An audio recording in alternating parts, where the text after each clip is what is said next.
دیکھیں میں جس طرح میں نے پروگرام کے شروع میں کہا تھا وہ ثابت کر دیا انہوں نے کہا کہ جی شہباز شریف تو ہے کرپٹ، لیکن انہوں نے بے آر ٹی میں کیا کیا. یعنی میں آپ کو کہہ رہا ہوں یہ ان کی ایک حکمت عملی ہے جس میں کہ یہ چاہتے ہیں کہ ہمارے اور ان کے درمیان کوئی فرق نہ رہے.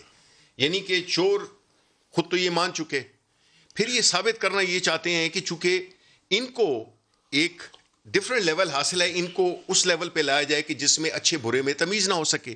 یہ بنیادی ان کا آرگومنٹ ہے. اب آتے ہیں ان کے مختلف جو یہ باتیں کر رہے تھے کہ جی آپ کو یہ نہیں لگا کہ آپ کی بعض وزراء کے جو فیصلے تھے انکمپیٹنس اس میں دخل ہوگا، کرپشن نہیں ہوگی، لیکن اس نے آپ کے لیے بہت مشکلات پیدا کی، شوگر میں، ویٹ میں. نہیں دیکھیں میں آپ کو بتاؤں ندیم، دیکھیں آپ یہ نہیں ہے کہ پہلے آپ پیرس میں رہ رہے تھے یا انگلینڈ میں یا یونائٹڈ اسٹیٹس میں رہ رہے تھے اور ہماری حکومت آئی ہے تو یہ بن گیا ہے صومالیہ. ایسی بات نہیں ہے. یہ ایک ایسی ٹریڈیشنز ہے جن کی بنیاد انہوں نے رکھی جس میں کہ انہوں نے اداروں کو تباہ کیا. اداروں کو کس طرح سے تباہ کیا انہوں نے اپنی مرضی کے لوگ لگائے وہاں پہ جو کہ ان کی اور ان کی لیڈرشپ کو کی سہولت کار بنے. Securities exchange commission, state bank of Pakistan, F B R اور جتنی بھی ریگولیٹری اتھارٹی تھی اس میں انہوں نے اپنے بندے لگائے، جس کی وجہ سے انہوں نے کیا کیا. میں ان کی فیلڈ میں آنا چاہتا ہوں کیونکہ یہ اس کو اوائڈ کر رہے ہیں. میں یہ بتاتا ہوں کہ جہاں تک ایل این جی کا، جہاں تک گندم کا، جہاں تک شوگر کا تعلق ہے جس کی کہ انہوں نے ذکر کیا، پہلی بات تو یہ ہے کہ یہ ہماری حکومت ہے جس نے کہ اگر ایک شارٹیج یا ایک کرائسس ہوئی اس کے لیے فوراً انہوں نے پہلے جہانگیر ترین کا نام لیتے تھے. ٹھیک ہے، ہم یہ کیا جانتے نہیں تھے کہ ہمارے پاس وہ لوگ ہیں. اب کس کا نام لیتے ہیں؟ نہیں اب پتہ نہیں کس کا نام لیتے ہیں، کہانیاں چینج کرتے رہتے ہیں. ان کا جس طرح کے موقف پی ڈی ایم کا جس طرح بدلتا جا رہا ہے اس پہ بعد میں آئیں گے.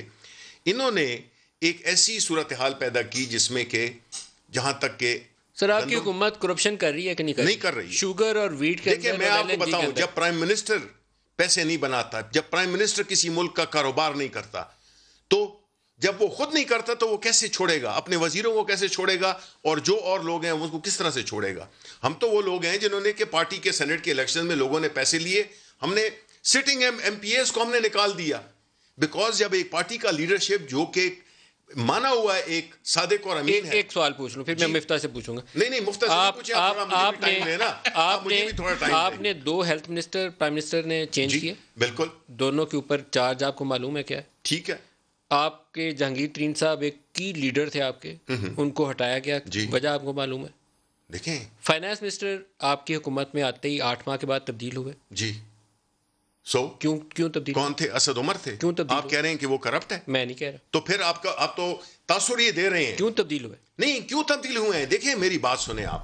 جب کوئی وزیر وہ کوئی پرائم منسٹر کا بنایا ہوا ہوتا ہے اور پرائم منسٹر کی یہ ثوابدید ہے کہ وہ اپنی ٹیم جو کہ ایک پرٹیکولر پوزیشن میں، دیکھیں ایک پوزیشن میں اگر ایک کوئی پرفارم نہیں کر رہا یا نہیں ہو سک رہی، نان پرفارمنس، دیکھیں نان پرفارمنس تو ایک بہت بڑی ہے، اپنے ایک چارج لگا دیا. دیکھیں اسد عمر ایک انتہائی آنیسٹ کمپیٹنٹ آدمی ہے، ان کے اوپر کرپشن کا کوئی الزام نہیں ہے، میں آن ایئر کہتا ہوں. بالکل میں بھی یہ دیکھیں اس بات کی میں بھی تصدیق میں خود نان کرپشن پارٹ، میری just the naan corruption part, لیکن نان پرفارمنس پارٹ کے اوپر میں بھی تصدیق کرتا ہوں، اس کی بھی تصدیق کرتے ہیں. یہ نہیں مان سکتے. دیکھیں کہہ کے بھی یہ چینجز ہوتی رہتی ہیں.